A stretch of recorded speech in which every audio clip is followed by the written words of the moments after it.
Hello again and welcome to Stage 5 of the Illbleed tutorial, Killerman.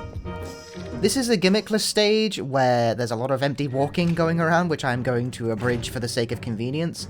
The only thing I would like you to know in advance is that every time this stage presents you with a passcode, there's like an item that you pick up that has the passcode on it. You don't need to pick up the item that has the passcode on it, you can just type the passcode into the door. Okay? Okay. Speed the footage up.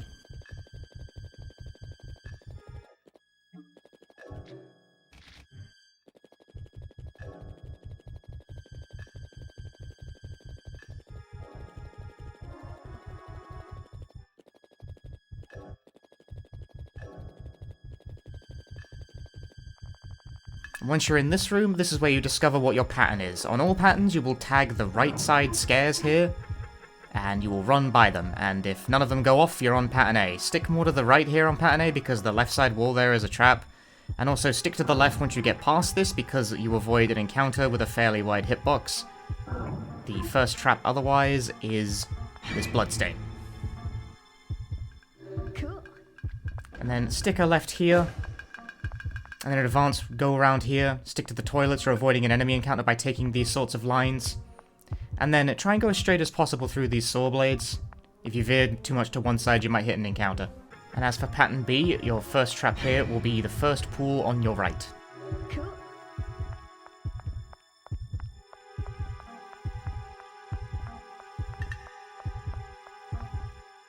Once again, the first trap will be the second bloodstain. Bank more to the left to avoid getting into a fight encounter. Cool.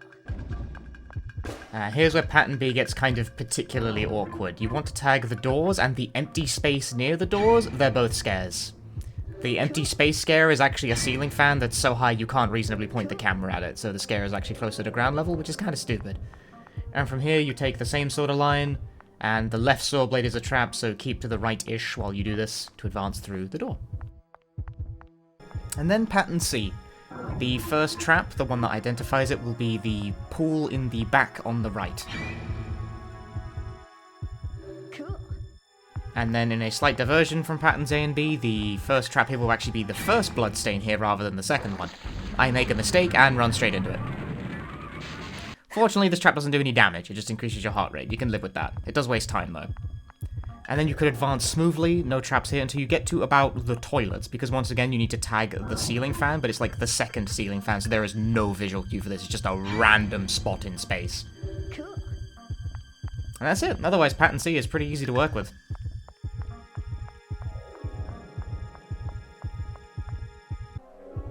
Okay, back to pattern A for the second room here. Take a right around here, stick to the wall.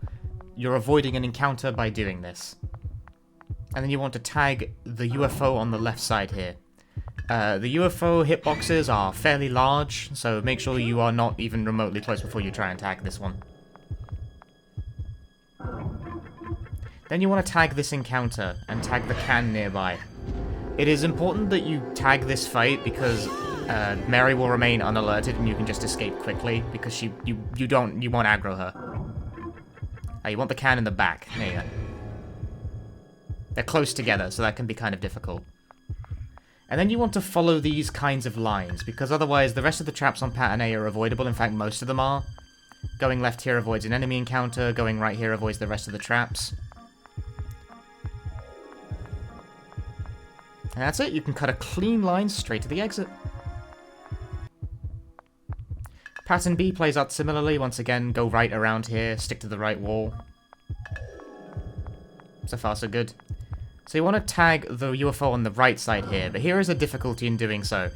This weird curtain thing counts as a wall, and due to the size of the hitbox, you have to get uncomfortably close to that one before you can tag it. Cool.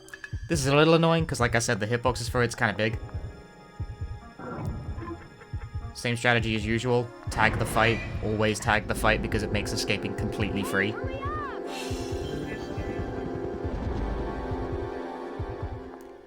And that's actually it as far as traps are concerned. You can now bank hard right through the can hallway, stick right here so avoid the box, go left here to avoid a fight encounter on the right side, then stick right once you get past this in order to avoid every single other trap in the area.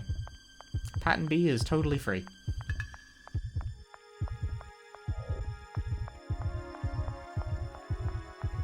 pattern C plays out much the same, but the only difference is that pattern C, the first UFO on the left, is your starting trap here. Cool.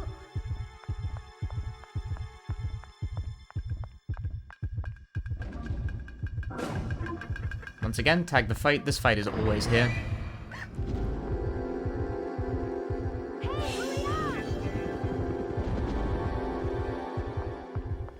And you can once again cut much the same line through pattern C. The traps are actually slightly different, but it doesn't matter because the line you'll take will avoid all of them regardless.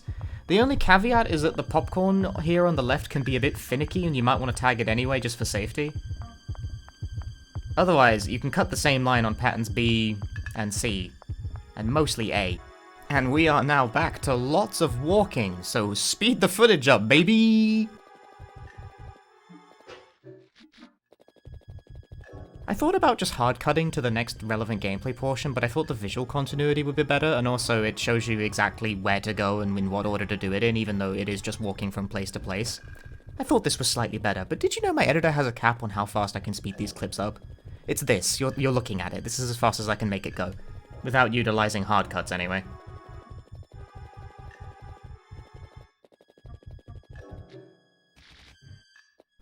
Back in the land of gameplay, the first trap here will be in the tunnel. On pattern A, it's the last possible space in the back, but the hitboxes for it are quite big, so you probably want to spam click your way through this one. Cool. And the next trap will be the stairs on the left side. There's a cut you need to skip here. Bank hard right and you'll avoid the trap on the stairs. And then there's no traps on any pattern for a while. I'm going to abridge this on future patterns, but there's just blank walking for a hot minute here.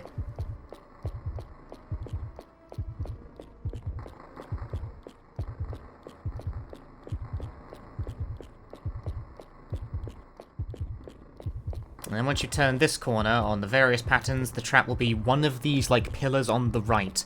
On pattern A, it is the last one before the turn-off.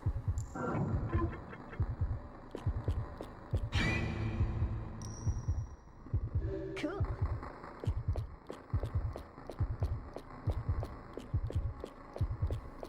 Stick to the right of this room, you'll avoid the majority of traps in it. Skip a cutscene, and on pattern A, this last machine bit here, there are two of them clustered, you probably just want to spam tag both.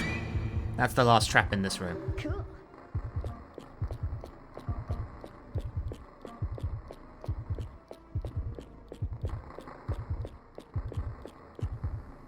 Advancing past that, there's only one other trap, and it's the final, like, cross here. It's this space. There's multiple spaces, they all look the same, but it's the last one in pattern A. Cool. And for pattern B here, the trap will be the first bit here as you walk in. I can only call things first bit, like they're kind of visually indistinct at this point. What do you want from me?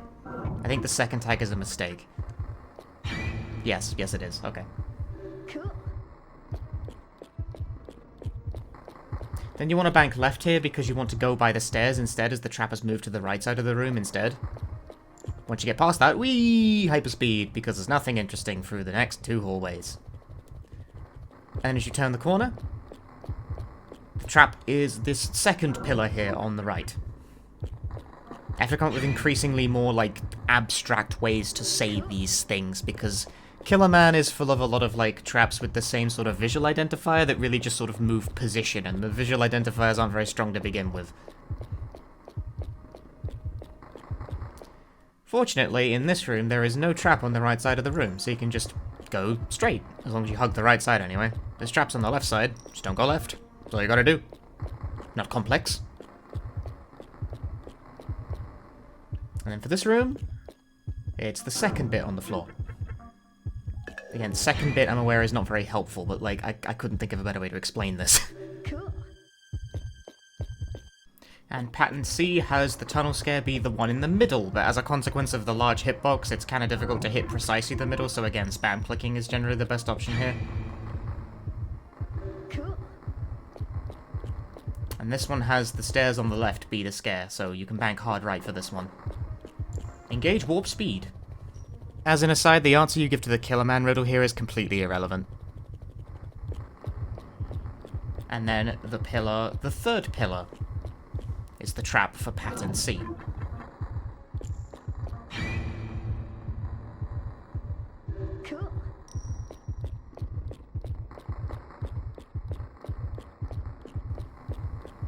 Once again, stick hard right here, only the trap will be the first machine bit after the cutscene. This stage is the reason I felt the need to do this guide in visual form, because there's honestly no text guide I can write that will make any of this make sense. Like, the first machine bit, the middle tunnel bit. And for instance, when you're in this room, it's the third bit of this. There are 4, like, you know, like, things on either side. It's the third one of those. If that makes any sense, it doesn't really. That's why there's a video. This stage sucks.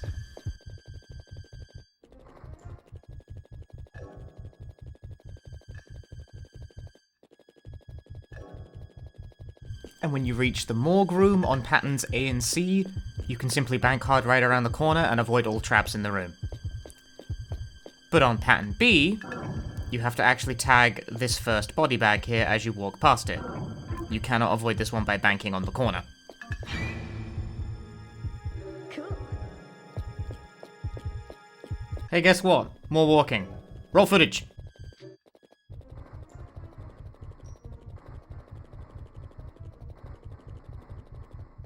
Actually, no, I lied. I want to interject something here. The trap that you didn't trigger is still active on the way back, so make sure you bank in the correct direction depending on your pattern for this. Other than that, we walking, baby. As an aside, the answer you give to the Killerman riddle here is completely irrelevant. And now we've reached the large morgue. The morgue is a maze-like map that is mostly empty, at most depending on pattern. There are 3 traps in it total over, like, what is 5 minutes of walking. So I'm gonna start speeding this up even on the first run, just so you can... you get the idea. You know what's what. On pattern A, when you reach this break in the railing, that's the trap, and the break in the railing is your visual cue.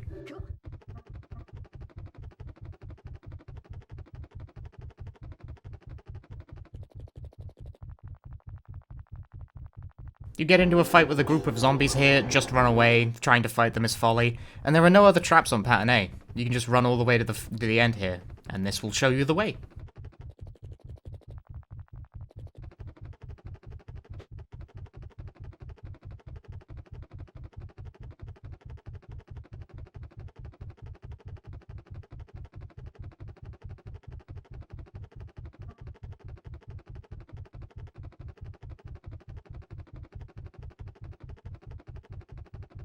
The last thing of note for this movement is that as you approach this corner, stick very hard to the left wall because you avoid a fight encounter this way.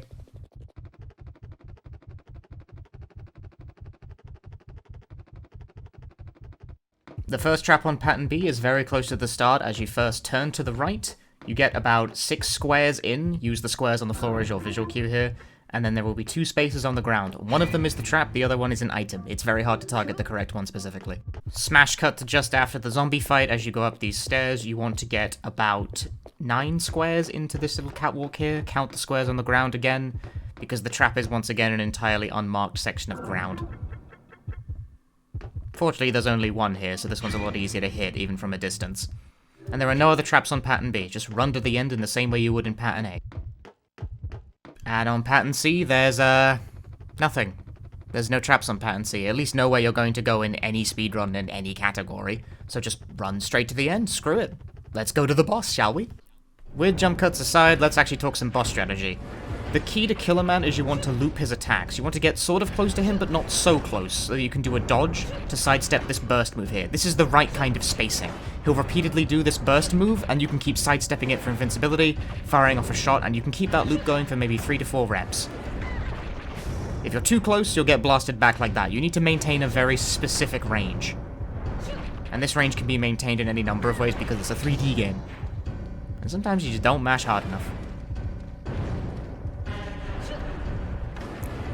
Backing away too far will result in him either just, like, posing at you or what. Sometimes he can just stand around and throw stars at you. There is a large luck element to this fight, as tends to be the case, but keeping the exact distance necessary to maintain the shotgun loop is ideal.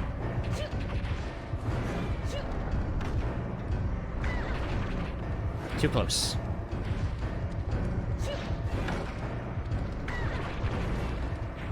Killerman's attacks also don't do very much damage, so it's okay to trade with him if you want, as long as you actually get your hit off, that is, at least. The one thing not shown in this footage is that if he does his big laser beam attack, run around him, and don't take the laser beam head on, because it's the only attack he does that deals a lot of damage. Otherwise, thank you very much for watching. I'll see you in the final level of Illbleed.